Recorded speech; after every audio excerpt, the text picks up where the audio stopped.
எந்த ஒரு நபருடைய உழைப்பையும் அவர்களுடைய பங்களிப்பையும் எந்த ஒரு கட்சியுமே தவறவிடும் அல்லது தவறவிட வேண்டும் என்று விரும்பாது. அதுபோலத்தான் திரு அண்ணாமலை அவர்கள். ஆனால் தன்னுடைய சிந்தனைக்கு ஏற்றவாறு தான் நினைக்கும் பாதையில ஒரு கட்சி செல்ல வேண்டும் என்று யாராலுமே நினைக்க முடியாது. ஏனென்றால் ஒரு கட்சி என்பது பல தரப்பட்ட மனிதர்களை, பலவிதமான எண்ணங்களை கொண்டவர்கள். ஒரு கொள்கை கூட ஒருவரால் உருவாக்கப்பட முடியாது. கொள்கை என்பது கூட பல நபர்களால் சேர்ந்து, பல எண்ணங்களால் சேர்ந்து உருவாக்கப்படுவது.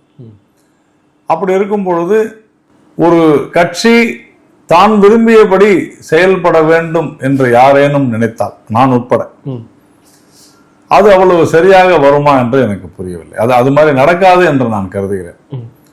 ஒருவேளை திரு அண்ணாமலை அவர்கள் நினைத்த பாதையில இந்த கட்சி பயணப்பட வேண்டும் என்று நினைத்திருந்தால் அது சாத்தியமில்லை.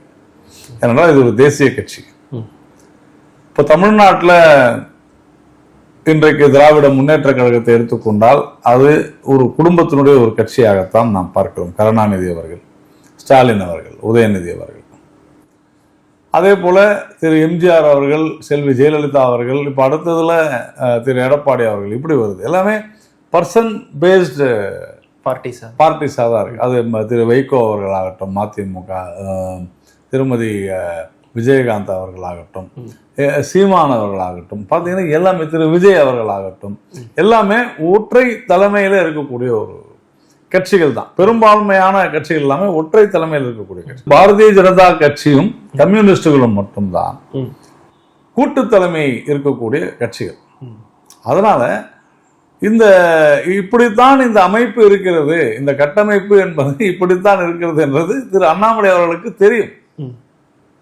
18 மாதங்கள் என்று அவர் சொன்னால் கூட எங்கள் கூட்டணியிலேயே அதிக தொகுதிகளில சுற்றுப்பயணம் செய்து பிரச்சாரம் செய்தது திரு அண்ணாமலை அவர்கள். கடந்த தேர்தல் 100 தொகுதிகளுக்கு சென்றார் அவர்.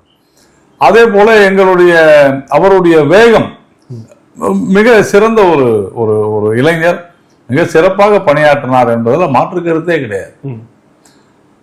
ஆனால் கட்சிதான் எல்லாவற்றையும் விட எல்லோரையும் விட பெரிது என்னும் பொழுது, நான் பெரிது அப்படின்னு சொன்னது மிக சின்னதுன்னு நான் சொல்ல. ஆனால் நான் சொல்வது கட்சி காண்பிக்கிற, கட்சி முடிவெடுக்கிற, கட்சின்னா யாரு? ஒரு நபர் கட்சி இல்லை.